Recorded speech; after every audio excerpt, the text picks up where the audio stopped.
आदमी की निष्पक्षा अपना न्यूट्रलिटी पे मुझे शक है, उसको मैं प्राइम मिनिस्टर की कुर्सी पर बैठा हुआ कंफर्टेबल महसूस नहीं करता और मैं लीडर होकर बात करता हूं। मोदी जी, आप मॉडर्न टाइप के हिटलर हैं। आप किसी की परवाह नहीं करते, आपको जो करना है बस करना है, इसलिए आपको वोट नहीं दे सकता।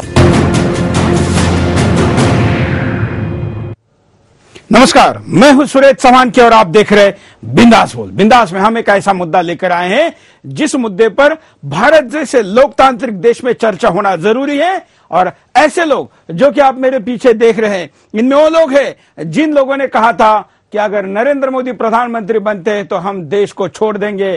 कमाल खान है जिसने कहा था कि अगर नरेंद्र मोदी प्रधानमंत्री बने तो मैं अपना सेक्स चेंज कर लूंगा, और किसी से शादी करने की बात कही थी और भारत छोड़ने की बात कही थी। और इसके साथ ये एक साहित्यिक है कर्नाटका के जिन्होंने कहा था कि अगर मोदी प्रधानमंत्री बनते तो मैं देश छोड़ूंगा। ऐसे ही नरेंद्र मोदी के बारे में कहा था शाहरुख खान ने। My name is Khan film बनाने वाले और दुनिया भर में उसको प्रोजेक्ट करने वाले, प्रमोट करने वाले शाहरुख खान, जो कि आईपीएल में पाकिस्तानी खिलाड़ियों को खिलाने की वकालत कर चुके हैं, खास करके तब जब उनके ऊपर बैन तब लगाया जब पाकिस्तान के आतंकवादियों ने भारत में ताज होटल पर हमला कर दिया था। उसको हम भारत के खिलाफ युद्ध मानते हैं, अब तक का सबसे बड़ा हमला मानते हैं। उसके बाद पाकिस्तानी खिलाड़ियों को खिलाना बंद किया था, उसके बावजूद उनको खिलाने की वकालत करने वाले शाहरुख खान ने कहा था कि अगर मोदी प्रधानमंत्री बनते हैं तो मैं देश छोड़ूंगा। उनके इस विषय पर जब हमने मुद्दा डाला तो कई लोगों ने कहा कि शाहरुख ने ऐसा नहीं कहा है, तो उसका पिक भी, उनका जो पिक्चर है ट्वीट पर कहने का, वो भी हम आपको दिखाएंगे। और ये मुद्दा हम आज उठा रहे, सोशल मीडिया पर उठ चुका है, लेकिन शाहरुख खान की तरफ से इस विषय पर अभी कोई बात नहीं आई है। ऐसे में हम आपको आज के बिंदास से सवाल पूछ रहे हैं कि किसी भी स्थिति में नरेंद्र मोदी प्रधानमंत्री बनने पर हम देश छोड़ेंगे, ऐसा कहने वाले लोग आखिर देश कब छोड़ेंगे? मैं आपको फिर बता दूं, हम नहीं कह रहे कि नरेंद्र मोदी के विरोधक देश छोड़े, क्योंकि ऐसा कहना गलत है। लोकतंत्र में किसी को भी किसी का विरोध करने का पूरा अधिकार है, लेकिन यह अधिकार के आगे जाकर कोई किसी के प्रधानमंत्री के बनने के अधिकार को अगर छीनता है तो हम बात करते हैं कि जब आपने कहा है कि हम देश छोड़ेंगे तो कब छोड़ेंगे, हिंदुस्तान पूछ रहा है और आपके जवाब की प्रतीक्षा कर रहा है। शाहरुख खान ने क्या कहा था, उनके इंग्लिश ट्वीट को हम हिंदी में स्क्रीन पर आपको दिखा रहे। यह ट्वीट का प्लेट है जो शाहरुख खान ने क्या कहा था। देखिए, यदि मोदी प्रधानमंत्री बने तो मैं सिर्फ ट्विटर ही नहीं बल्कि देश भी छोड़ दूंगा, शाहरुख खान। ये जब ट्वीट आया था तो कुछ चैनलों ने इसको दिखाया था, उसके बावजूद कोई सफाई शाहरुख की तरफ से नहीं आई थी। और जब अब इस मुद्दे को सोशल मीडिया पर करोड़ों लोगों ने उठाया है, सुदर्शन ने कल से इस कार्यक्रम को घोषित किया है, शाहरुख से संपर्क करने का प्रयास किया है, उनकी तरफ से किसी प्रकार की कोई सफाई नहीं आई है। फिर आज का बिंदास हमको करना अनिवार्य है और हम अपने तरफ से मोदी के विरोधियों को देश छोड़ने की बात नहीं कर रहे हैं। जिन्होंने देश छोड़ने की बात की थी उनको हम केवल पूछ रहे हैं कि देश कब छोड़ेंगे, ये बताओ। मुद्दे के पहले एक कॉलर से बात करते हैं। जय हिंद। हेलो सुरेश। भले उन लोगों ने ऐसा बोला, अच्छा नहीं बोला, पर संवैधानिक। हेलो, हाँ बोलिए। जैसा संवैधानिक से देश ना, क्योंकि सबको विरोध करने का भले अधिकार है, पर कम से कम अब उनको माफी जरूर मांग लेनी चाहिए। बिल्कुल, धन्यवाद। हम फिर कहते हैं कि हम किसी के संवैधानिक अधिकार का अतिक्रमण नहीं कर रहे। मोदी विरोधियों को देश छोड़ने के लिए हम नहीं कह रहे, क्योंकि लोकतंत्र में विरोध करने का अधिकार है। लेकिन जब आप खुद कह रहे हैं कि देश छोड़ेंगे, तब देश छोड़ो, या उसको हम आपको कंसेशन दे रहे हैं कि कम से कम माफी मांगो। हमारी कॉलर भी यही बात कर रहे हैं। अगले कॉलर। जय हिंद। हेलो, बोलिए। सुरेश जी नमस्कार। क्या कहना है आपको?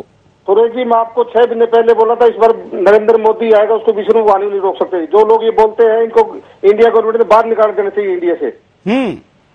ये लोग बोलते हैं अभी गुवाहाटी। धन्यवाद। हमने मोन्टाज में थोड़ी देर पहले आपको दिखाया था कि क्या कहा है अब बाकी हस्तियों ने, वो भी हम आपको दिखाएंगे, लेकिन कुछ कॉलर से पहले बात कर लेते हैं। जय हिंद। भोपाल से धीरज केसवानी बोल रहा था मैं। बोलिए सर, शाहरुख खान जी ने तो कहा था ये, तो इस बात पे शाहरुख जी को अमल करना चाहिए, उनको तत्काल देश छोड़ देना चाहिए। धन्यवाद। कमाल खान ने देश छोड़ने की घोषणा करके अपने ट्वीट पर लिखा है कि मैं देश छोड़ रहा हूं क्योंकि नरेंद्र मोदी प्रधानमंत्री बन रहे, लेकिन उन्होंने अपना सेक्स चेंज कर महिला बनने की जो बात कही थी वो नहीं किया है। वो कब करेंगे ये भी हम आपको पूछ रहे, क्योंकि जो बात कही उस पर अमल करो, अगर मर्द हो तो अपनी बात को करके दिखाओ, यही हमारी अपील है। अगले कॉलर। जय हिंद। जय हिंद सर, मैं बोलना चाहता हूं कि आज मैंने न्यूज में पढ़ा कि भोपाल कोर्ट में एक सिमी के आतंकवादी ने भी ये उल्टी बात कही कि अब नरेंद्र मोदी की बारी है, और वहां की पुलिस उसको देखती रही, उसकी पिटाई तक नहीं पुलिस ने की। तो मैं कहना चाहता हूं कि ऐसे आतंकवादियों को तो पहले भगाना चाहिए, और जहां बोले ऐसे पुलिस को गिरा के मारना चाहिए। धन्यवाद। चलिए, हालांकि ऐसे कई अलग अलग और पहलू है, लेकिन हम केवल उन लोगों की बातें उनको याद दिलाने के लिए आज का कार्यक्रम कर रहे हैं, और आपकी तरफ से उनके ट्विटर अकाउंट पे जाके, उनके फोन नंबरों पर जाके उनको इस बात को पूछने के लिए कह रहे कि अपनी बात पर अमल कब करोगे। आइए जरा डिटेल में मुद्दे पर नजर डालते हैं।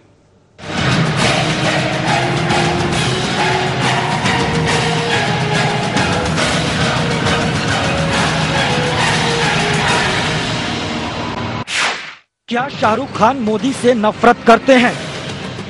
क्या अब कमाल खान सेक्स चेंज करेंगे? अब महेश भट्ट का क्या होगा? UR अनंत मूर्ति क्या करेंगे? अब कन्नड़ लेखक डॉक्टर UR अनंत मूर्ति ने ऐलान किया था कि अगर मोदी देश के PM बन गए तो वे देश छोड़ देंगे। ज्ञानपीठ पुरस्कार से सम्मानित अनंत मूर्ति का मानना है कि मोदी के PM बनते ही देश रहने लायक नहीं रहेगा। अनंत मूर्ति को मोदी का कटु आलोचक माना जाता है। अब मोदी देश के PM बनने जा रहे हैं। ऐसे में सवाल उठना लाजमी है कि अनंत मूर्ति अब क्या करेंगे? देश में रहेंगे या देश से जाएंगे? I wouldn't like to live in a country where Modi is the Prime Minister. What are the threats you see if Modi comes in power, unfortunately? I have already seen that threat. I said that now every Facebook and a newspaper full of abuse of me. I have been critical of Indira Gandhi and Nehru. Nobody abused me like that. If I say something and I am abused so much by a gang of people, imagine when they are in power, what will happen. Mumbai film जगत से जुड़े कमाल खान को भी यकीन था कि Modi PM नहीं बनेंगे। मोदी के खिलाफ कमाल खान ने भी खुलकर जहर उगला था। अपने ट्वीट्स में उन्होंने साफ तौर पर कहा था कि यदि मोदी PM बन गए तो वे सेक्स चेंज कर लेंगे और देश भी छोड़ देंगे। ये मेरी चुनौती है कि यदि मोदी PM बने तो मैं अपना सेक्स चेंज करके करण जौहर से शादी कर लूंगा। मैं सिर्फ ट्वीट्स ही नहीं, देश भी छोड़ दूंगा। खबर है कि मोदी के PM बनने के फौरन बाद कमाल खान हिंदुस्तान से बाहर तो चले गए, लेकिन अपना सेक्स बदलकर करण जौहर से शादी करने के बारे में कुछ नहीं कहा। ट्वीट्स पर उनके घटिया चुटकुले आज भी जारी हैं। कमाल खान को बिना कुछ काम किए मीडिया की सुर्खियां बटोरने का शौक है, लेकिन अक्सर मीडिया में छाए रहने वाले बॉलीवुड के बादशाह शाहरुख को क्या हो गया था? सोशल मीडिया पर चर्चा है कि मोदी के प्रधानमंत्री बनने की सूरत में देश छोड़ने का ऐलान शाहरुख खान ने भी किया था। शाहरुख खान ने कहा था कि हिंदुस्तान में वो खुद को सुरक्षित महसूस नहीं करते हैं। इसके बाद पाकिस्तान के कुख्यात आतंकी हाफिज सईद की ओर से उन्हें पाकिस्तान आने का न्योता भी मिल गया था। तथाकथित एक ट्वीट्स के हवाले से कहा जा रहा है, अब उनसे पूछा जा रहा है कि मोदी तो PM बन रहे हैं, देश छोड़ने के बारे में उनका क्या कहना है। बॉलीवुड के बड़े फिल्म निर्माता और डायरेक्टर महेश भट्ट लगातार मोदी के खिलाफ आग उगलते रहे हैं। अब मोदी की ताजपोशी तय है। ऐसे में सवाल उठता है कि महेश भट्ट जैसे लोग अब क्या करेंगे। मोदी के PM बनने को लेकर महेश भट्ट ने बहुत कुछ कहा था। के आधार पे कह रहा हूं कि जिस आदमी की निष्पक्षता अपना न्यूट्रलिटी पे मुझे शक है, उसको मैं प्राइम मिनिस्टर की कुर्सी पर बैठा हुआ कंफर्टेबल महसूस नहीं करता हूं। मेरे जैसे लाखों करोड़ों लोग हैं और ये उनका कर्तव्य है कि वो सुने जो मैं क्या कह रहा हूं। वक्त के साथ में अगर मुझे यकीन आ जाएगा तो मैं अपनी सोच बदल दूंगा, मगर आज की तारीख में मुझे ये समझ में नहीं आता है और मैं निडर होकर बात कहता हूं। बीजेपी शुरू से ऐसे लोगों को जवाब देती रही है जो पीएम पद के लिए मोदी को देखने के लिए तैयार नहीं है। आनंद मूर्ति जी का मैं बहुत सम्मान करता हूं, बहुत अच्छे व्यक्ति हैं, बहुत काबिल व्यक्ति हैं, लेकिन मैं तो उनको बिना मांगी सलाह यही दूंगा कि वो अपना बुढ़िया बिस्तर अभी से बांध लें, क्योंकि देश की जनता तो नरेंद्र मोदी जी को प्रधानमंत्री बनाने ही जा रही है। इसलिए जो है उस समय थोड़ा उनको देर हो जाएगी, हो सकता है देर हो जाए, इसलिए अभी से वो बुढ़िया बिस्तर बांध के तैयारी कर लें। अगर उनको ये लगता है कि देश की जनता ने अगर जनादेश नरेंद्र मोदी जी के पक्ष में दिया तो उस जनादेश को वो स्वीकार नहीं करेंगे, तो बेटर है कि वो अभी से तैयारी कर लें। मोदी को लेकर गैर जिम्मेदार बयान देने वाले अब कटघरे में खड़े हैं। उनकी नीयत को लेकर सवाल उठ रहे हैं। देश में हर किसी को अपनी बात रखने का अधिकार है, लेकिन जो लोग एक व्यक्ति विशेष की वजह से देश छोड़ने की बात करते हैं, उनकी देशभक्ति पर सवाल तो उठेगा ही। मोदी प्रचंड बहुमत से जीते हैं, उनका पीएम बनना तय है। मोदी के पीएम बनने पर जो लोग बेबाक तरीके से देश छोड़ने की बात करते थे, उनसे अपनी स्थिति साफ करने की उम्मीद तो की ही जा सकती है। आलोक नंदन, सुदर्शन न्यूज।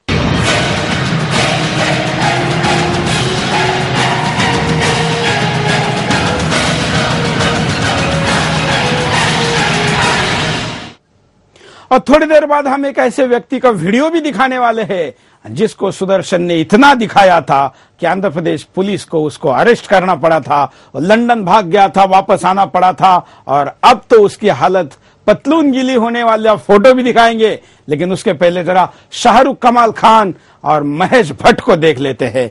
कॉलर के पास चलते हैं। जय हिंद। हेलो, बोलिए। हेलो, क्या कहना है आपको? हेलो सर जी, नमस्कार। नमस्कार सर जी, मेरा नाम सतीश कुमार है, मैं जर्मनी से बोल रहा हूँ। बोलिए बोलिए। जी सर, मैं बोल रहा हूँ शाहरुख खान, कमाल खान है, इनको ये अपने आप जाते हैं, ठीक है, नहीं इनको पकड़ो और हिंदुस्तान से निकल।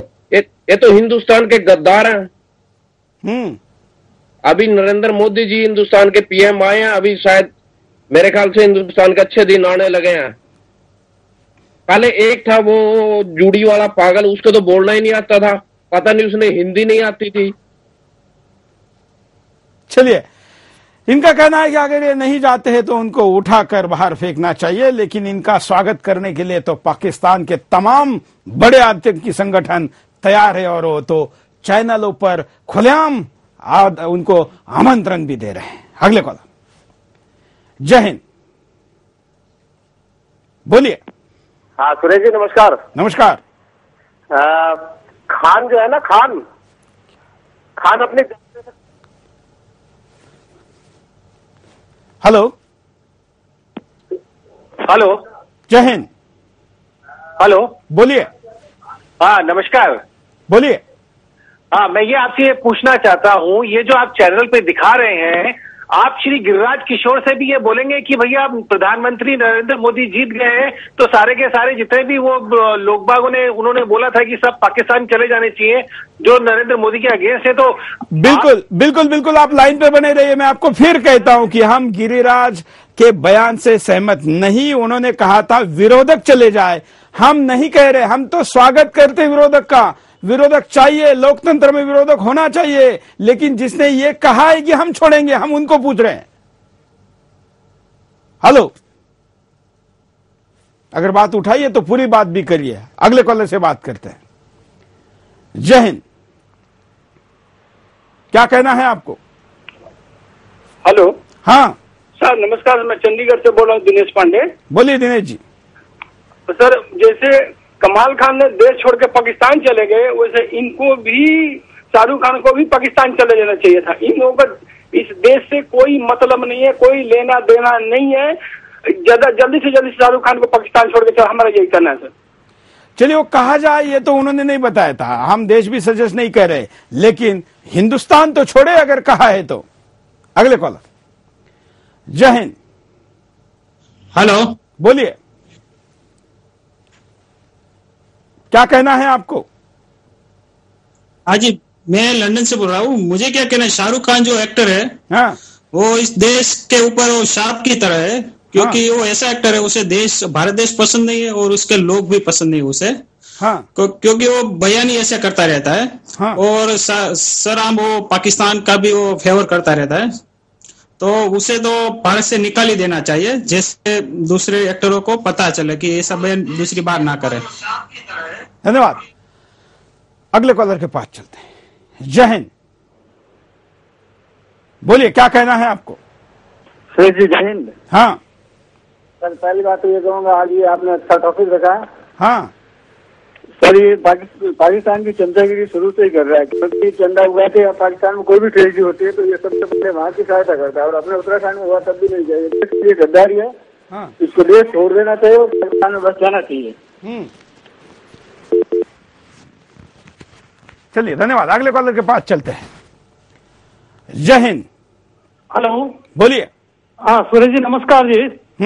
मैं आचार्य मणिशंकर बोल रहा हूँ। कहाँ से बोल रहे हैं? जी, मैं अभी देहरादून से बोल रहा हूँ। बोलिए। हाँ, मैं ये पूछना चाह रहा था, जिस तरह से अपने टीवी पे दिखाया जाए, उसके पहले भी आपने काफी ऐसे विचार उत्तेजक कार्यक्रम दिखाए हमें, तो इसकी सत्यता कितनी धरातल पे? अगर ये लगता है कि कुछ सत्य है, क्या सरकार इसके इन लोगों के विरुद्ध कुछ किसी प्रकार का एक्शन लेगी? क्योंकि भविष्य की जो पहले जो सरकार थी हमारे पूर्ववर्ती, वो इस तरह के किसी डायलॉग्स पे हमेशा एक्शन लेते थे। तो वर्तमान जो सरकार बनने जा रही है, वो इन लोगों के विरुद्ध किसी प्रकार का एक्शन लेगी या नहीं, ये आप कृपया मुझे बता पाएंगे? ये तो हमें भी पता नहीं, सरकार आ रही है, अब वो एक्शन लेनी है ना लेनी है। As a media, as a news channel, हमने एक्शन शुरू कर दी है। आप भी अपने एक्शन ले सकते हैं, अपनी बात को रख सकते हैं। अपनी एक्शन हमारे हाथ में जो है, आप और हम ले, सरकार को उसको लेने के लिए उन पर छोड़ दें और करने के लिए दबाव बनाएं। अगले कॉलर। जय हिंद। हेलो, बोलिए। हाँ सर। हेलो, हाँ सर, ये शाहरुख खान जी जो कहे थे कि ये मोदी प्रधानमंत्री बन जाएंगे तो हम देश ही छोड़ देंगे, तो हम जानना चाहते हैं क्या ये देश कब छोड़ना चाहते हैं? वही तो हम पूछ रहे हैं। धन्यवाद। हम कॉलर को कहेंगे कि नए नए तर्क भी बताइए, कारण क्या है इसके बताइए, इसके परिणाम क्या होंगे बताइए, इसके उपाय क्या होंगे ये बताइए। और इसलिए हम कारणों पर नजर डालते हैं कि क्या कारण है। देखिए, नामचीन हस्तियों का बड़बोलापन। जनतंत्र में हर व्यक्ति को सलीके से अपनी बात रखने का अधिकार है। जनतंत्र की खासियत भी यही है। जनतंत्र विचारों की अभिव्यक्ति की पूरी स्वतंत्रता देता है, लेकिन कुछ लोग इस स्वतंत्रता का इस्तेमाल निजी हमलों के लिए करते हैं। जैसे जैसे मोदी की शक्ति बढ़ती गई, वैसे वैसे उन पर निजी हमले भी तेज होते चले गए। ये हमले धीरे धीरे शेखी में बदलने लगे और कुछ चर्चित हस्तियां यहाँ तक कहने लगे कि यदि मोदी पीएम बनेंगे तो वे देश छोड़ देंगे। उन्हें यकीन था कि मोदी देश के पीएम कभी नहीं बनेंगे। देश में सक्रिय मोदी विरोधी शक्तियां उनके रास्ते में चट्टान की तरह खड़ी हो जाएंगी। इस अति विश्वास की वजह से उनका बड़बोलापन छलकने लगा। मोदी की ताकत को कम करके आंकने लगे और देश छोड़ने की बात करने लगे। चर्चा में रहने की भूख। चर्चित लोग के अंदर हमेशा हमेशा चर्चा में बने रहने की भूख होती है। खासकर फिल्मी दुनिया से जुड़े लोग तो खुद को चर्चा में बनाए रखने के लिए किसी भी सीमा तक जा सकते हैं। मोदी को लेकर देश छोड़ने की बात करने वाले लोग भी इसी मानसिकता के शिकार हुए हैं। तात्कालिक तौर पर सुर्खियों में बने रहने के लिए इन लोगों ने मोदी के खिलाफ बढ़ चढ़कर बयान देना शुरू किया। इन्हें मालूम था कि मोदी को लेकर यदि ये देश छोड़ने की बात करेंगे तो ये सुर्खियों में बने रहेंगे। देश की मीडिया इनको तवज्जो देगी। चूंकि मोदी को बीजेपी की ओर से पीएम कैंडिडेट घोषित किया जा चुका था, इसलिए इन लोगों ने मोदी के साथ अपना नाम जोड़ने के लिए उल्टा सीधा बयान देना शुरू कर दिया। मोदी की बढ़ती लोकप्रियता को अपने हक में भुनाने के लिए ये लोग मोदी के पीएम बनते ही देश छोड़ने की बात जोर शोर से करने लगे। मोदी के खिलाफ नफरत। मोदी के रास्ते में कांटे बिछाने की साजिश भी खूब होती रही। इसी साजिश के तहत मोदी के खिलाफ माहौल बनाने की कोशिश की गई। ये साबित किया जाने लगा कि यदि हिंदुस्तान की बागडोर मोदी संभालते हैं तो फिर देश रहने लायक नहीं रह जाएगा। मोदी देश के सबसे बड़े खलनायक हैं और उन्हें किसी भी कीमत पर पीएम नहीं बनना चाहिए। जनतांत्रिक प्रक्रिया में चुनाव की अहम भूमिका है। चुनाव के जरिए ही जनतंत्र को ऑक्सीजन मिलता है। जनतंत्र में स्वस्थ प्रतिस्पर्धा पर जोर दिया गया है। लेकिन मोदी विरोधी शक्तियां प्रतिस्पर्धा पर यकीन करने के बजाय साजिश करने में जुट गए। देश में चुनावी प्रक्रिया शुरू होते ही मोदी के खिलाफ हर तरह के हथियार का इस्तेमाल किया जाने लगा। मोदी के पीएम बनने पर देश छोड़ने की बात की जाने लगी ताकि मोदी के बढ़ते कदम को रोका जा सके। स्काइप एक कॉलर के पास चलते हैं। जय हिंद। जय हिंद सुरेश जी। बोलिए। जय हिंद। जय हिंद। मेरे को बस ये कमाल खान और शाहरुख खान के इस बयान के बारे में वही बोलना है कि जो लोग इंडिया के होकर भी इंडिया छोड़ने की बात करें, उनको तो इंडिया में रहने का कोई अधिकार नहीं। हमारे जैसे लोग, मैं मयूर बोल रहा हूँ ऑस्ट्रेलिया से, ठीक है सर, हमारे जैसे लोग बाहर रहते हुए भी इंडिया के बारे में सोचते हैं और वो लोग साले यहाँ इंडिया के होते हुए इंडिया छोड़ने की बात करते हैं। उनको तो ऐसा करना चाहिए, उनकी मूवी देखना ही बंद कर देना है, तो अपने आप भी इंडिया छोड़ देंगे। पता चलेगा कि पाकिस्तान जाने के बाद क्या होता है। अभी इंडिया में रह के वो पाकिस्तान का सोचते हैं। ऐसे लोगों का हमें क्या जरूरत ही क्या है। धन्यवाद, बड़ा अच्छा उपाय बताया है। इसलिए मैं कॉलर को कहूंगा कि नए नए तर्क, नए नए पॉइंट बताकर कार्यक्रम को और आगे बढ़ाए और जानकारीबद्ध बनाए। और इसलिए ऐसे कई कॉलर हमारे साथ जुड़े हैं, उनको भी हम कहते हैं कि आप पूरे तैयारी के साथ, कार्यक्रम का अनाउंसमेंट हम करीब 2 बजे के आसपास कर देते हैं। इस कार्यक्रम की घोषणा तो कल ही कर दी थी।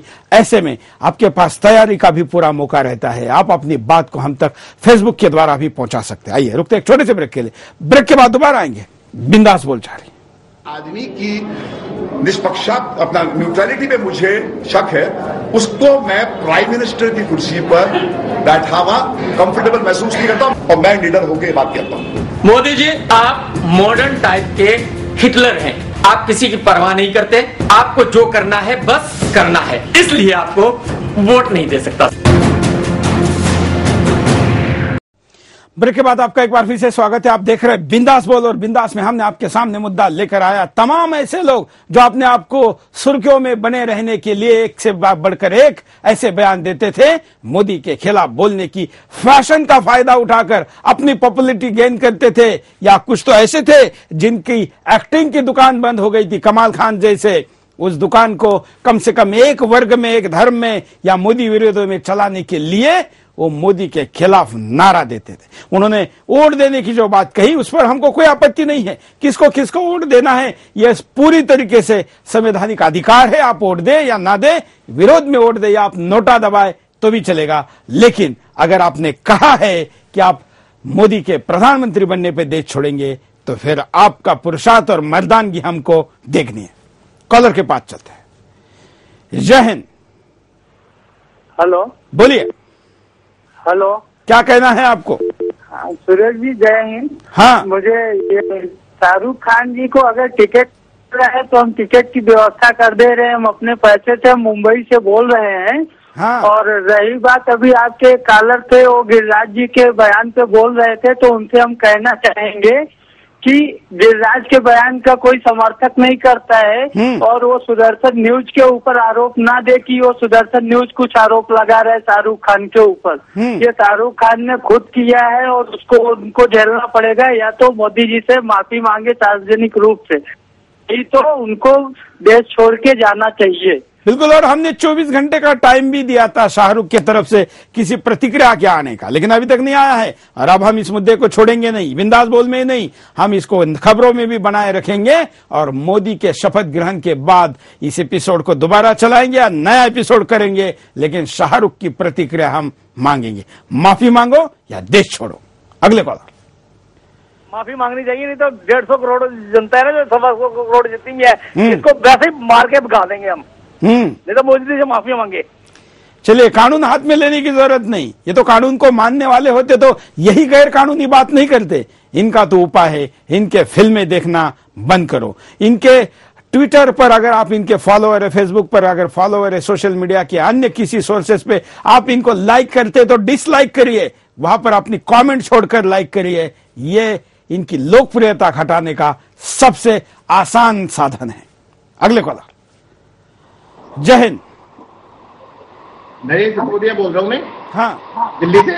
बोलिए। शाहरुख खान एक देशद्रोही आदमी है। शाहरुख खान बोलता है वो मुसलमान है। मुसलमान वो होता है जो अपनी ईमान पे टिका रहे। अगर उसको इतना ही अपना मुसलमान की दिखानी है तो सबसे पहले देश होकर चल जाए, वो उसने बोला है। इसके अलावा वो बाबा रामदेव को भी अपमान किया था। उसने बोला था बाबा रामदेव को सिर्फ योग करना चाहिए, पॉलिटिक्स नहीं करनी चाहिए। वो खुद 1000 फील्ड में घुसता रहता है। तो शाहरुख खान जैसे 1000 देशद्रोही जो घुसे हैं उनको फटाफट निकाल देना चाहिए। ऐसे देशद्रोही हर धर्म में मिलेंगे, इनको फटाफट निकाल देना चाहिए। जय हिंद। धन्यवाद। नहीं, वो कितने फील्ड में घुसता है इससे हमको कोई प्रॉब्लम नहीं। उन्होंने कई धंधे शुरू किए, वो बंद पड़े, फेल हो गए, हमें उनमें नहीं जाना है। वो क्रिकेट टीम का भी पॉपुलरिटी के लिए उन्होंने धर्म की राजनीति करने का प्रयास किया, लेकिन चलिए हम वो बिंदास अलग से कर चुके। लेकिन हम यह बात उन्हीं के शब्दों को याद दिलाने की करते हैं। अगले कॉलर। जय हिंद, बोलिए, आप लाइव में जुड़ चुके हैं। जी सुरेश जी, मैं मानता हूँ कि क्या कहते हैं, ये कमाल खान हुए, शाहरुख खान हुए, हमें इनका ज्यादा से ज्यादा विरोध करना चाहिए। मैं ऐसा मानता हूँ कि ये कांग्रेस के एक तरह से एजेंट है और इनको मैं देखता हूँ कि ये फिल्में हुई, इनको क्या कहते हैं, इनका जितना भी ज्यादा से ज्यादा हो सके हमें इनका बहिष्कार करना चाहिए, ताकि ज्यादा से ज्यादा जब भी हम इनके संपर्क में रहें तो इनका क्या कहते हैं विरोध करना चाहिए। इन्हें बताना चाहिए कि हमें क्या कहते हैं इन्होंने कितनी बड़ी गलती की है। इतना बिल्कुल, धन्यवाद। और भी हम एक नमूना आपको दिखाएंगे, लेकिन जरा कुछ कॉलर ले लेते, उसके बाद एक हैदराबाद का नमूना भी दिखाते हैं। अगले कॉलर। जय हिंद, बोलिए। हाँ, मैं ये कह रही थी कि मोदी जी के लिए ये शाहरुख खान और ये कमाल खान और ये महेश भट्ट जो बोल रहे हैं कि भाई हम देश छोड़ देंगे, तो उनको तो निकलना चाहिए, ऐसे वक्त निकलना चाहिए। एक आदमी के वोट देने से नहीं देने से क्या होगा? हमारे घर के मतलब 8 वोट थे, हमने 8 का 8 मोदी को दिए, तो एक देने से वोट देने से क्या फर्क पड़ेगा? इनको तो निकलना चाहिए, इनको रहने का अधिकार भी नहीं है भारत में। चलिए, महेश भट्ट ने कहा था कि मैं नहीं देखना चाहता, तो गडकरी ने उनको कहा था कि अगर आप नहीं देखना चाहते तो आपने आंखें दान करिए, नेत्रदान करिए, लेकिन ये दान देने वालों में से नहीं है, ये तो लेने वाले हैं, और लेने के लिए घर की बच्ची को भी पेश करने वाले हैं। ऐसे लोगों का आप क्या बात करेंगे? अगले कॉलर। जय हिंद। हाँ जी, हेलो, बोलिए।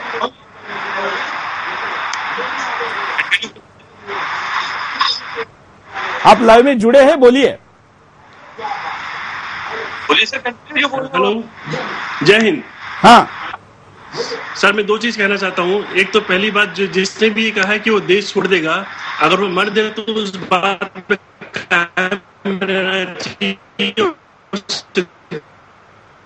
चलिए, शायद नेटवर्क सही नहीं, हम कॉलर को कहेंगे कि अच्छे बैंडविड्थ में आकर कॉल करें। अगर आप मोबाइल से करें तो आप अच्छे नेटवर्क में बाहर आके कॉल करें और स्क्रीन के पास अपना चेहरा रखें, चेहरे को हिलाए नहीं, तो आपकी बात ज्यादा अच्छी तरीके से पहुंचेगी। हम जरा परिणाम देख लेते हैं कि क्या परिणाम होगा अगर ऐसे ही बातें होती रहे तो। देख लीजिए। मोदी के पक्ष में मजबूत गोलबंदी। मोदी के खिलाफ जो जहर उगला गया उसका फायदा अंततः मोदी को ही मिला। लोग मोदी के पक्ष में गोलबंद होते चले गए। मोदी को पीएम पद पर देखने की प्रबल इच्छा उनके अंदर जोर मारने लगी। मोदी विरोधियों को सबक सिखाने का सबसे अच्छा तरीका उन्हें यही लगा कि मोदी को पीएम के पद पर विराजमान किया जाए। मोदी को पीएम बनाने के लिए इन लोगों ने पूरा जोर लगा दिया।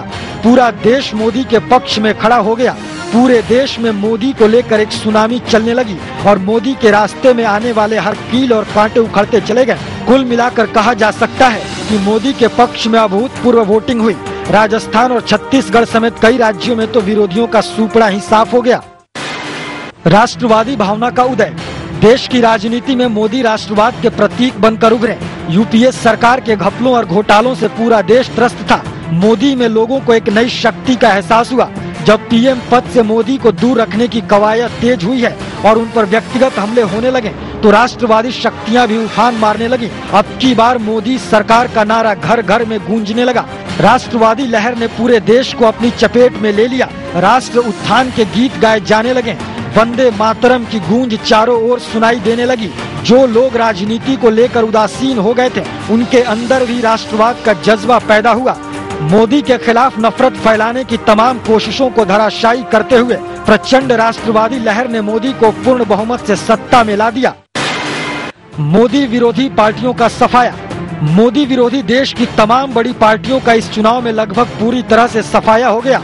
कांग्रेस दहाई के आंकड़े में ही सिमट कर रह गई। सपा की कमर टूट गई। सिर्फ मुलायम सिंह परिवार के चंद लोग ही किसी तरह से अपनी सीट बचा सके। बिहार में नीतीश कुमार का सूपड़ा साफ हो गया। ये लोग मोदी के खिलाफ लगातार जहर उगल रहे थे और मोदी को पीएम बनने से रोकने के लिए हर तरह की तिकड़म करने में लगे हुए थे। यहाँ तक कि मोदी विरोधी इन नेताओं ने चुनाव को सांप्रदायिक रंग में रंगने की भी पूरी कोशिश की, लेकिन मोदी के विकास रथ ने सबको धराशायी कर दिया। कुल मिलाकर कहा जा सकता है कि इस बार मोदी के खिलाफ जिस किसी ने भी खड़ा होने की कोशिश की, वे जमीन पर चारों खाने चित्त हो। कॉलर के पास चलते हैं। जय हिंद। हेलो, बोलिए। हाँ, मैं देवेश गौतम बोल रहा हूँ कोलकाता से। हाँ, और मेरा मानना है कि जो ऐसे लोग हैं जो इस प्रकार के नेता हैं, उन लोगों के लिए, उन लोगों के प्रति हम लोगों को सोशल मीडिया में आवाज उठाना चाहिए। और सोशल मीडिया एक अच्छा तरीका है जहाँ पे हम लोग बहुत कुछ कर सकते हैं। अभी हाल के दिनों में जब आज तक की स्थिति सोशल मीडिया की वजह से किस हद तक गिर गई थी, हम लोगों को याद होना चाहिए। हम लोग सोशल मीडिया में अगर इसके खिलाफ, जो इस प्रकार के लोग हैं उन लोगों के खिलाफ अगर हम लोग कोशिश करें तो हम लोग बहुत कुछ कर सकते हैं। और इस प्रकार के लोगों को देशद्रोह का मुकदमा चलना चाहिए, इस प्रकार के लोगों का, क्योंकि ये लोग एक तरह से देशद्रोही ही हैं। हमेशा ये लोग देश का माहौल को खराब करने का कोशिश करते हैं। तो इस प्रकार के लोगों पे कार्रवाई करनी चाहिए। हर किसी को इस पे मंथन करना चाहिए। हर किसी को, जो भी देश प्रेमी है, जो देश के लिए इच्छा रखते हैं कुछ करने का, उनको इस बारे में सोचना पड़ेगा और विचार करना पड़ेगा कि हम इसमें कर क्या सकते हैं। धन्यवाद। अगले कॉलर। जय हिंद। हेलो, मैं जयनंद स्वामी दिल्ली से बोल रहा हूँ जी। हाँ, ऐसा है कि ये जो बिंदास बोल दिखाते हैं, इससे हमें काफी जो है महसूस होता है कि देश कहाँ जा रहा है। और जिन लोगों ने बोला है कि यहाँ चले जाइए, वहाँ चले जाइए, उनको मोदी से कोई मतलब नहीं है। 1 करोड़ यानी 125 करोड़ लोगों से माफी मांगनी चाहिए। हम यही कह रहे हैं, हम देश से माफी मांगने की बात। ये जो इन लोगों ने वोट दिया है तो ये जीत गए, तो ये तो 125 करोड़ गलते हैं, ये गलते हैं, तो अभी तत्काल माफी मांगनी चाहिए। बिल्कुल, वाह। बड़ा अच्छा मुद्दा इस कॉलर ने उठाया है कि मोदी भले माफ कर दे। मोदी को माफी मांगने की हम बात वैसे भी नहीं कर रहे। मोदी इनको माफ भी कर सकते हैं, लेकिन हिंदुस्तान माफ नहीं करेगा, क्योंकि इन्होंने हिंदुस्तान की भावना का अपमान किया है, संविधान के खिलाफ बात की है, गैर कानूनी बात की है और लोक का अनादर किया है। ऐसे में इनको हिंदुस्तान की माफी मांगनी चाहिए, 125 करोड़ जनता की माफी मांगनी चाहिए। अगले कॉल। जय हिंद। सुरेश जी नमस्कार। बोलिए। हाँ सुरेश जी नमस्कार। हाँ, मैं ये बोलना चाह रहा हूँ कि पहले तो से मैं अपील करता हूँ कि ऐसे लोगों की पिक्चर देखना एकदम बंद कर देवे, और दोबारा सरकार से अनुरोध करता हूँ कि ऐसे जो बोलते हैं उनको देशद्रोही करके निकाल देना चाहिए देश से। धन्यवाद। जरा हम आपको कुछ और भी एक वीडियो दिखाते हैं जिसके ऊपर सुदर्शन ने बड़ा प्रहार किया था। उस प्रहार से ये लंदन में भाग गया था, इसको वापस आना पड़ा था और आंध्र प्रदेश के किरण रेड्डी सरकार को इसको सरेंडर करना पड़ा था। हालांकि 10,000 की जमुना मुचकला पर ये बाहर निकला था और हमने उसका भी विरोध किया था। ये अब क्या कहता, तब क्या कहता था, जरा हम आपको दिखाते हैं। अब नाम शायद समझ गए होंगे, अकरुद्दीन ओवैसी। ये वो आदमी है जिसके ऊपर सुदर्शन के कार्यक्रम के बाद आंध्र प्रदेश पुलिस ने और कोर्ट ने भी देशद्रोह का मुकदमा लगाया था। इसके कुछ अंश हम पहले देखते हैं कि यह क्या कहता है। देखिए। अरे हिंदुस्तान हम 25 करोड़ है ना, तुम 100 करोड़ है ना, ठीक है। तुम तो हमारे से इतने ज्यादा है, 15 मिनट के लिए पुलिस को हटा लो, बता लेंगे किसमें हिम्मत है, कौन ताकतवर है। ये इसको कम्युनल नहीं कहा गया, इसको जातिवादी नहीं कहा गया, इसको धर्मवादी नहीं कहा गया, ये तो सेक्युलर है। इसके लिए इसके साथ तमाम पार्टियों ने अलायंस करने की बात कही। ये चुनाव, इसका भाई भी चुनाव में खड़ा रहा, लेकिन इसको कम्युनल नहीं कहा गया जिसने इस देश को तोड़ने की बात की। यही वो आदमी है जो राम भगवान के बारे में भी क्या कहता है। यही वो आदमी है जो कितनी गंदी शब्दों को बोलता है। एक और वीडियो इसका दिखाता है। हमको जाने की बात कहने वालों, खुदा ना खास्ता, 1000 मर्तबा खुदा ना खास्ता, पहले तो नहीं जाने वाले। हम गए तो खाली हाथ नहीं जाएंगे, ताज को भी ले जाएंगे, लाल किले को भी ले जाएंगे, कुतुब मीनार को भी ले जाएंगे। ये जाने की बात कर रहा है, ये भी कब जाएगा इसको पूछना चाहिए। और मैं इसके और देशवासियों की जानकारी के लिए बताता हूं, इसने कहा है, इसका कहने का आशय यह है कि मुसलमानों ने ताजमहल बनाया, मुसलमानों ने लाल किला बनाया, मुसलमानों ने कुतुब मीनार बनाया। लेकिन सुदर्शन जल्दी ही एक कार्यक्रम की सीरीज लेकर आने वाला है जिसका नाम रहेगा इतिहास की सच्चाई। हम बता देंगे कि लाल किला लाल कोट था, उसके कुछ दीवारें ऊपर का हिस्सा चढ़ाकर आक्रांताओं ने उसको लाल किला बना दिया, लेकिन वो वास्तव में लाल कोट था। ऐसे ही जो विष्णु स्तंभ था उसको कुतुब मीनार बनाया गया। विष्णु स्तंभ के आज भी आर्कोलॉजिकल डिपार्टमेंट की वहां पर शिला लगी हुई है। वहां पर तमाम जैन मंदिरों को तोड़कर वहां ऐसी मस्जिदें बनाई गई, इसके भी उदाहरण है। और ताजमहल की तो बात है जिसको वर्ल्ड मॉन्यूमेंट कहा जाता है, वो किसी बादशाह ने नहीं बनाया था, वो शिव मंदिर था और तेजो महल उसका नाम था, उसको तोड़कर ताजमहल बनाया गया। इसके ऊपर भी हम आने वाले दिनों में कार्यक्रम करेंगे। लेकिन ये अपनी बात करता है और दूसरे देश से इस देश में आए आक्रांताओं के साथ अपने आप को जोड़कर कहता है कि अगर जाएंगे तो इन चीजों को भी लेकर जाएंगे। शाहरुख भी क्या लेके जाएंगे, ये भी हम उनको पूछना चाहते हैं। ऐसा ये अकरुद्दीन ओवैसी जब इसने मोदी को चैलेंज किया तो क्या कहा था, ये भी देख लीजिए।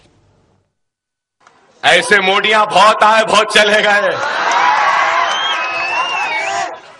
आज लोग बोल रहे हैं मोदी गुजरात जीत गया, वजीर आजम बन जाएगा, देखेंगे कैसा बनता है। और लोग मुसलमान को डरा रहे हैं, अरे मोदी है, मोदी है। कह का मोदी, किधर का मोदी? आजा बाबा, एक मर्तबा हैदराबाद आजा, बता देंगे।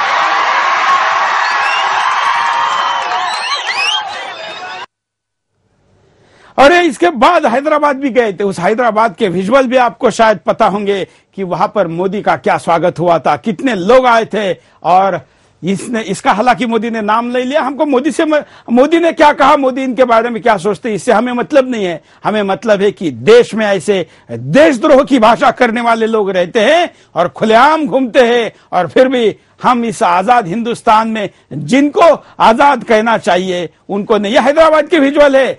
इसने कहा था कि हैदराबाद मोदी आके दिखाए, ये तो भाग गया, लेकिन लोगों ने मोदी का कैसा स्वागत किया आप देख सकते हैं कि क्या हुआ था। ये वो नजारा है मोदी के हैदराबाद के भाषण का। इस स्टेडियम में जगह कम पड़ गई थी और यहां पर टिकट लगाया गया था, टिकट लगाकर लोग आए थे और फिर भी वहां बैठने के लिए जगह नहीं थी।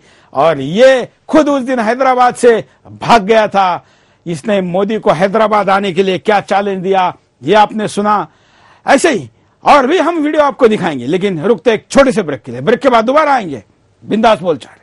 आदमी की निष्पक्षा अपना न्यूट्रलिटी पे मुझे शक है, उसको मैं प्राइम मिनिस्टर की कुर्सी पर बैठा हुआ कंफर्टेबल महसूस नहीं करता और मैं लीडर होकर बात करता हूं। मोदी जी, आप मॉडर्न टाइप के हिटलर हैं। आप किसी की परवाह नहीं करते, आपको जो करना है बस करना है, इसलिए आपको वोट नहीं दे सकता। कॉलर के पास चलते हैं। जय हिंद, बोलिए क्या कहना है आपको। हेलो, हाँ नमस्कार, जय हिंद। जय हिंद। हाँ, मैं बिल्टन बोल रहा हूँ दिल्ली से। जो मैं बात कहना चाहता था वो आपने पहले ही कह दी। हाँ। एक्चुअली तो इसकी कोई फिल्म नहीं देखता, पहली चीज। और मैं चाहता हूँ कि इनकी संपत्तियां भी जब्त की जाएं। ऐसे लोगों को, देशद्रोहियों को यहाँ भारत में रहने का कोई अधिकार नहीं है। हाँ, थैंक यू, धन्यवाद। अगले कॉलर, जरा कॉलर नई नई बात और जल्दी जल्दी कहे, ज्यादा कॉलर को बात करने का मौका देते हैं। अगले कॉलर। जय हिंद। जय हिंद चौहान जी, बोलिए। मैं आपका बहुत बड़ा समर्थक हूं और सबसे बड़ी बात, आपने इस प्रोग्राम को जनता के सामने रखा। हाँ। पहली बात तो मैं मीडिया को भी धन्यवाद देना चाहता हूं सर, कि मीडिया इन सब बातों को रखता है। सुदर्शन टीवी छोड़ के और कोई, हेलो मेरी आवाज नहीं आ रही क्या? अरे बोलते जाइए आप। अब सुदर्शन टीवी छोड़ के और कोई रामदेव बाबा ने राहुल गांधी पे एक स्टेटमेंट दिया था, उसको मुख्य समाचार में दिखाया गया था, लेकिन शाहरुख खान का स्टेटमेंट आपके चैनल के सिवा किसी भी चैनल पे नहीं दिखाया जा रहा है इस तरह। इसलिए मैं मीडिया को भी दोषी मानता हूं। और दूसरी बात क्या है कि अगर शाहरुख खान माफी मांगे न मांगे, हमारे देश की जनता को, उन सारे हिंदू भाइयों को हिंदुस्तानी जो सच्चा हिंदुस्तानी है उनका बहिष्कार कर देना चाहिए। इनका बहिष्कार करने का मात्र एक ही उपाय है कि इनकी सारी फिल्में देखना लोग बंद कर दें। इनका ये रास्ते पे निकले तो कोई पूछने वाला ना हो कि तुम कौन हो, शाहरुख खान हो या आम आदमी से भी ज्यादा बदतर इन लोगों के साथ मतलब व्यवहार किया जाए। और दूसरी बात, मीडिया सशक्त जब तक नहीं होगी तब तक इस तरह हम आपको जान के आश्चर्य होगा कि हिंदुस्तान मीडिया क्यों नहीं दिखाता? क्योंकि शाहरुख से दुश्मनी कौन लेना चाहता है? दूसरा, शाहरुख की जरूरत इनको पड़ती है। लगता है कि अगर शाहरुख के खिलाफ बोलेंगे तो शाहरुख के फैन नाराज हो जाएंगे, तो शायद चैनल की टीआरपी घटेगी। हम वो चिंता नहीं करते। हमारे तो भले दर्शक कम देखे, लेकिन मर्द देखे, इस देश पे प्रेम करने वाले देखे, ये हम चाहते हैं। इसलिए देश के खिलाफ बोलने वाले के खिलाफ हम कुछ भी दिखाने बोलने के लिए तैयार है, और बाकी चैनल नहीं दिखाते, इसलिए तो सुदर्शन शुरू किया है। अन्यथा केवल मनोरंजन हमारा कोई मतलब इस कार्यक्रम का, इस चैनल का नहीं है। खबरें आप तक पहुंचाना केवल ये मतलब नहीं है। हमारा मतलब है खबरों का अर्थ पहुंचाना। हमारा मनोरंजन नहीं, मार्गदर्शन का उद्देश्य है, और इसीलिए हम ऐसे मुद्दे आपके सामने लेकर आते। मुझे किसी ने कहा कि शाहरुख तो इतना बड़ा आदमी है, 100-200 करोड़ का दावा ठोक देगा चैनल के ऊपर, तो क्या करोगे? मैंने कहा मुझे उसकी चिंता नहीं। 125 करोड़ का दावा मैं उसके ऊपर ठोक रहा हूं। 125 करोड़ जनता क्या कह रहे ये दावा। अगले कॉलर। जय हिंद, बोलिए। मैं वडोदरा से छाया पुरोहित बोल रही हूँ। हाँ, शाहरुख खान बोल रहे थे ना कि मैं देश छोड़ दूंगा, तो उसको बोले तू एक बाप का बेटा है और मर्द है तो एट टाइम छोड़ के जाए, उसको ऐसा बोलो। और मैं देशवासियों को बोलना चाहती हूँ कि जिसने मोदी को वोट किया है वो सब उसका विरोध करे और इसको देश से निकाले। चलिए, मैं कहता हूं कि मोदी को वोट दिया वही इसके खिलाफ बोले, ऐसा जरूर नहीं है। जो लोकतंत्र का समर्थक है, जो इस देश से प्रेम करता है, भले उसने मोदी को वोट न दिया हो, वो किसी भी दल का हो, लेकिन इसकी बात ये दलीय बंधनों में नहीं आती है, ये दलीय समर्थन असमर्थन में नहीं आती है। इसकी बात गैर कानूनी है, देश के सोच के खिलाफ है, और इसलिए इसका विरोध उन्होंने भी करना चाहिए, जो हो सकता है कि राजनीतिक दृष्टिकोण से मोदी के विरोधी भी हो। अगले कॉलर। जय हिंद, बोलिए। हेलो सुरेश जी, नमस्कार। नमस्कार सर, आपने शाहरुख खान का भी मुद्दा उठाया, बहुत ही बढ़िया मुद्दा उठाया। मैं आपका सलाम करता हूं। आपने ऐसे ऐसे मुद्दे उठाए हैं इन गद्दारों के खिलाफ, सलाम करता हूं सर आपको। और सुदर्शन न्यूज ही ऐसे न्यूज दिखा सकता है, और बाकी किसी भी न्यूज चैनल में इतनी हिम्मत नहीं है सर। धन्यवाद। हमारी हिम्मत आपके कारण आती है। जिस प्रकार से एक कार्यक्रम में आपने देखा कहां से, जहां पर 9-9, 12-12 घंटे टाइम का डिफरेंस है, वहां के लोग भी इस कार्यक्रम को देखने के लिए विदेशों में जागते हैं, और कार्यक्रम को देखने के लिए यहां पर कॉल लगना कितना मुश्किल है। जिन्होंने कॉल का ट्राई नहीं किया होगा उनको तो मुझे पता नहीं, लेकिन जिन्होंने ट्राई किया होगा वो जानते होंगे कि एक साथ यहां पर कितने लाखों फोन आते हैं, और उनमें से ही कुछ लोगों के कॉल अंदर कनेक्ट हो पाते हैं। तो उन लोगों को हम सोशल मीडिया पर SMS के द्वारा अन्य तरीके से अपनी बात को रखने को कहेंगे, या आपकी बात कोई और रख देता है, इसी का समाधान आप मानते हैं। आपका हमारा ये प्रयास हमारे राष्ट्रवाद की आवाज को बुलंद करने का एक तरीका है। अगले कॉलर। जय हिंद जी, नमस्कार। मैं अमन जैन बोल रहा हूँ मुरादाबाद से। बोलिए। इन जैसे गद्दारों को देश छोड़ ही देना चाहिए, वही बेहतर है देश के लिए भी और इन लोगों के लिए भी। देश की जनता ने मोदी पर पूरा भरोसा दिखाया है, और इन जैसे लोगों के वोट ना देने से हमें कोई फर्क नहीं पड़ता। ये सभी पाकिस्तान प्रस्त हैं। इन जैसे लोगों के घर के आगे बैनर लगा देने चाहिए, और सबसे अच्छा उपाय यही है कि अब या तो नरेंद्र मोदी जी से ये माफी मांगे या भारत छोड़े। अनुरोध है कि इनके सभी सोशल नेटवर्किंग पेजेस से और प्रोफाइल से अनफॉलो करें और इनका विरोध जारी रखें। सोशल मीडिया बहुत बड़ी ताकत है, इस पे इनका विरोध करें। धन्यवाद। अगले कॉलर के पास चलते हैं। जय हिंद, बोलिए।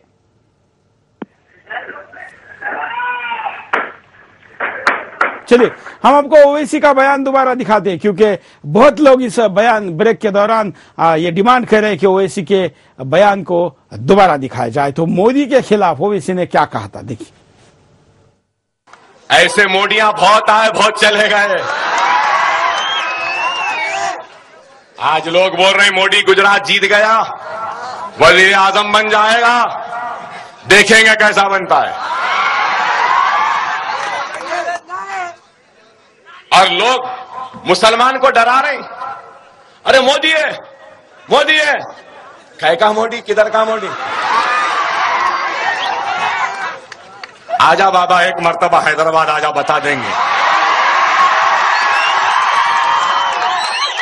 देखिए कितनी मस्ती है। लेकिन काउंटिंग के बाद, जब काउंटिंग हो गई और मोदी प्रधानमंत्री बनेंगे, तब तय हो गया तो इसकी हालत क्या हो गई। इसका एक सोशल मीडिया पर फोटो चल रहा है। ये फोटो जरा कंट्रोल रूम दिखाए। ये देखिए चड्डी गीली हो गई, ऐसा दिखा रहे हैं, और ये व्हील चेयर पर बैठा हुआ है। ये फोटो कब का, हम इसका दावा नहीं करते, लेकिन ये दावा किया जा रहा है कि ये नरेंद्र मोदी के विजय के बाद इसकी हुई हालत है। ये खुद अपने पैरों पर भी खड़ा नहीं हो पा रहा है। इसके पीछे व्हाइट कोट में जो लोग खड़े हैं वो डॉक्टर हैं, और गोल घेरा कलर वाला फोटो दिखाइए। ये गोल घेरे में जो पीछे दिख रहा है, इसकी पतलून गिली हुई है, वो भी दिख रहा है। ये मोदी को हैदराबाद आने की चुनौती देने वाला और नरेंद्र मोदी प्रधानमंत्री कैसे होते हैं देखता हुए कहने वाले की पतलून गीले होने का फोटो भी हम आपको दिखा रहे हैं। और हम आह्वान करते इस देश के बाकी चैनलों को कि हिम्मत है तो ऐसे लोगों के भाषण, ऐसे लोगों के वीडियो, ऐसे लोगों के फोटो दिखाए। हम आपको ये भी यहां पर बताना चाहते हैं कि इस ओवैसी के खिलाफ केवल सुदर्शन न्यूज ने ही कार्यक्रम चलाया था, इसके भाषण दिखाए थे।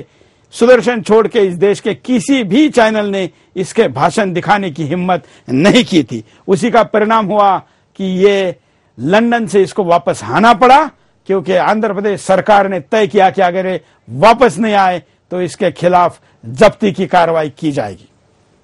कॉलर के पास चलते हैं। जय हिंद, बोलिए। बैंकॉक से बोल रहा हूँ, थाईलैंड से। हाँ, क्या कहना है आपको? ये मैं बोलना चाहता हूँ कि शाहरुख खान को और हैदराबाद वाले को दोनों की प्रॉपर्टी जब्त करनी चाहिए। हाँ, दोनों की प्रॉपर्टी जब्त करनी चाहिए और इन दोनों को जेल में डालना चाहिए। धन्यवाद। अगले कॉलर, कम समय बचा है, कम शब्दों में अपनी बात को कहें। जय हिंद, बोलिए। मैं बोलूं सर? हाँ बिल्कुल सर जी, मैं ये कहना चाह रहा हूँ कि क्या नाम मेरी आवाज के लिए ले जाओ आप थोड़ा सा। मैं बहुत दिनों से क्या नाम थोड़ा लगा रहा हूँ नंबर आपका। शाहरुख खान ने ऐसे बयान दिया था ना, हाँ, इसके लिए आप क्या नाम पाकिस्तान भेजो, और वो भी जूतों का हार पहना के, या तो पूरी मतलब देश में हमारे जो भी है हिंदू या मुसलमान सबसे माफी मांगे। धन्यवाद। हम जरा उपाय भी दिखा लेते हैं कि क्या उपाय होने चाहिए, देख लीजिए। देश छोड़ दें बड़बोले लोग। जो लोग मान रहे थे कि मोदी के पीएम बनने के बाद ये देश रहने लायक नहीं रहेगा, उन्हें देश छोड़कर अपने लिए नया ठिकाना खोज लेना चाहिए। मोदी सत्ता में आ गए हैं, अब ये देश मोदी के सपनों का देश होगा। चुनाव के पहले जो एजेंडे मोदी ने तय किए थे उन्हें लागू किया जाएगा। हालांकि मोदी की ओर से ऐसी कोई बाध्यता नहीं है कि वे लोग देश छोड़ दें, लेकिन उन्हें खुद अपनी बात पर कायम रहना चाहिए। शाहरुख खान जैसे लोगों के फैन की संख्या देश में अधिक है। यदि वे देश नहीं छोड़ेंगे तो उनके फैन का उन पर यकीन उठ जाएगा। उन्हें लगेगा कि उनका हीरो झूठा और मक्कार है। देश से माफी मांगे। हिंदुस्तान में हर व्यक्ति की गरिमा को सुरक्षित रखने का प्रावधान है, लेकिन इसका मतलब ये नहीं है कि कोई दूसरों की गरिमा को ठेस पहुंचाए, यहाँ की संवैधानिक व्यवस्था को चोट पहुंचाए और राजनीतिक प्रक्रिया में भाग लेने वाले लोगों का अपमान करे। मोदी के पीएम बनने पर देश छोड़ने की बात करने वाले लोगों ने व्यक्ति विशेष का तो अपमान किया ही है, इस देश की राजनीतिक प्रक्रिया को भी नीचा दिखाने की कोशिश की है। उन करोड़ों लोगों पर सवाल खड़ा किया है जो इस राजनीतिक प्रक्रिया के तहत शांतिपूर्ण तरीके से सत्ता परिवर्तन में यकीन करते हैं। ऐसे लोगों को गलत बयानबाजी के लिए पूरे देश से माफी मांगनी चाहिए। सद्बुद्धि के लिए प्रार्थना करें। जनतंत्र में विरोध के लिए हमेशा गुंजाइश होती है, लेकिन सिर्फ विरोध के लिए विरोध करना उचित नहीं है। यदि कोई व्यक्ति नकारा है, अयोग्य है, तो लोग उसे खुद खारिज कर देंगे। देश छोड़ने की बात करने का मतलब है कि आप देश से प्यार नहीं करते हैं, बल्कि एक व्यक्ति विशेष से घृणा की वजह से देश छोड़ रहे हैं। यदि वाकई में आप देश से प्यार करते हैं और आपको लगता है कि किसी व्यक्ति विशेष के सत्ता पर काबिज होने से देश को खतरा है, तो देश में रहकर ही उस व्यक्ति के खिलाफ संघर्ष करना चाहिए। इतना तो तय है, देश छोड़कर कोई देश के साथ वफादारी नहीं कर सकता। ऐसे लोगों के लिए प्रार्थना की जानी चाहिए जो देश छोड़ने की बात करते हैं। ईश्वर उन्हें सद्बुद्धि दे। एक दर्शक ने जो मुझे जानता है या मेरा नंबर जानता है, उसने मेरे व्हाट्सएप पर इस ओवैसी के बड़े भाई का भाषण भी भेजा है। इसको मैं अपने फेसबुक पर डालूंगा कि आखिर ये लोग क्या भाषा बोलते हैं, देखिए। और हम आने वाले दिनों में इन मुद्दों को जरूर उठाएंगे, जारी रखेंगे, क्योंकि ऐसे लोगों को नंगा करना जरूरी है। और ऐसे लोगों को अगर नंगा नहीं करेंगे तो ऐसी तादाद बहुत बढ़ेगी और ये तादाद हम आप जैसे देशभक्तों के लिए चैलेंज साबित होगी। ऐसे चैलेंज देने के वालों के लिए, आह्वान देने वालों के लिए हम किसी भी प्रकार का आह्वान स्वीकारने को तैयार है। और हम ये भी आह्वान करते हैं कि अगर ऐसे किसी लोगों को आप जानते हैं, ऐसे वीडियो, ऐसे यूट्यूब लिंक, ऐसे भाषण के MMS या कुछ भी आपके पास अगर चीजें हैं तो हमको भेजे। कोई नहीं दिखाएगा, सुदर्शन दिखाएगा, बस देश की बात होनी चाहिए, उसके लिए हम कुछ भी करने को तैयार है। आज हमने ये मुद्दा आपके सामने रखा। मैं दोबारा एक बात स्पष्ट करना चाहता हूं कि राजनीतिक विरोध अपनी जगह है। किसी को भी किसी को वोट देने का न देने का अधिकार है, ना देने का भी अधिकार है और ना तो वोटो दबाने का भी अधिकार है। लेकिन किसी भी स्थिति में देश के संविधान के खिलाफ, भावनाओं के खिलाफ ऐसी बात करने का अधिकार नहीं। हम उसका विरोध करते हैं। आजकल इतना ही। जय हिंद। जिस आदमी की निष्पक्षा अपना न्यूट्रलिटी पे मुझे शक है, उसको मैं प्राइम मिनिस्टर की कुर्सी पर बैठा हुआ कंफर्टेबल महसूस नहीं करता और मैं निडर होकर बात करता हूं। मोदी जी, आप मॉडर्न टाइप के हिटलर हैं। आप किसी की परवाह नहीं करते, आपको जो करना है बस करना है, इसलिए आपको वोट नहीं दे सकता।